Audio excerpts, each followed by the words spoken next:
winter adventure sports at its very raw. Imagine skiing down a Himalayan peak in early 1900s with nothing but wooden skis and wool clothing, no skiing boots, no high-tech gear, just pure adventure. That's exactly what we're diving into today. The way these early pioneers approached it is fascinating. They were essentially writing the rule book for high-altitude skiing while living on houseboats and hunting from their ski huts. You know what's really mind-blowing? They were dealing with snow depths of 12 to 15 feet on the golf course at Gulmarg. That's double what you'd typically see at a Swiss resort. And they had to start their ski days at 4 a.m. just to stay safe. Why so early? Oh, right.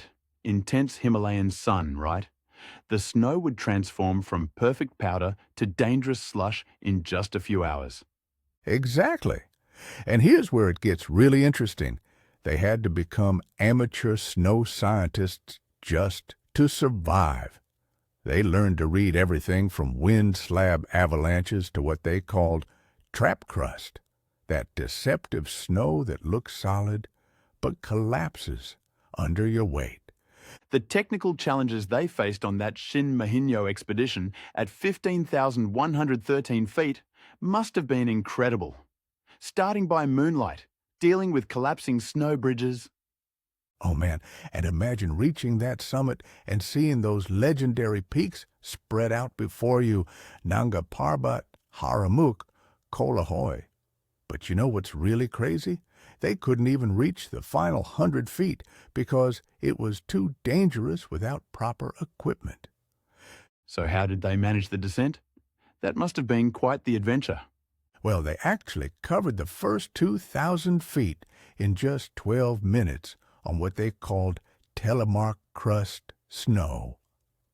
But here's the thing. They had to time everything perfectly because of how quickly conditions would change. The way they combined skiing with other activities is fascinating too. They were literally shooting game birds while on skis. And get this, they ended up skiing for 67 miles from Sonamarg to Kargil. Though by the end, they were so sick of snow that they changed their plans completely and went hunting for markhor and ibex instead. That journey across the Zoji La Pass sounds particularly harrowing. Crossing avalanche beds with the hot sun, making everything increasingly dangerous. You know what's really remarkable about all this? Their observations about snow safety and timing are still valuable today.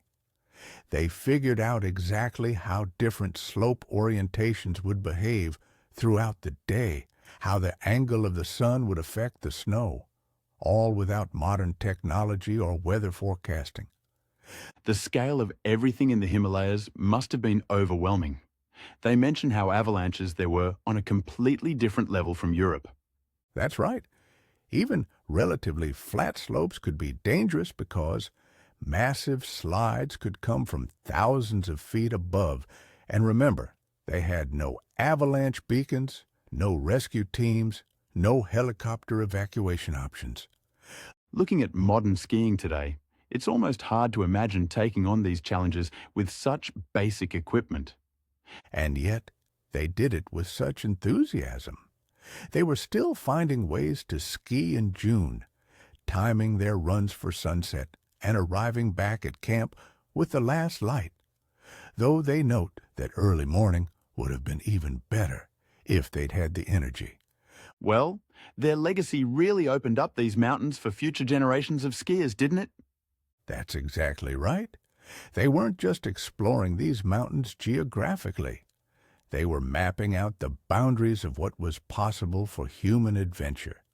And in many ways, they set the foundation for modern extreme skiing in the Himalayas. So what do you think would surprise them most about skiing in Kashmir today?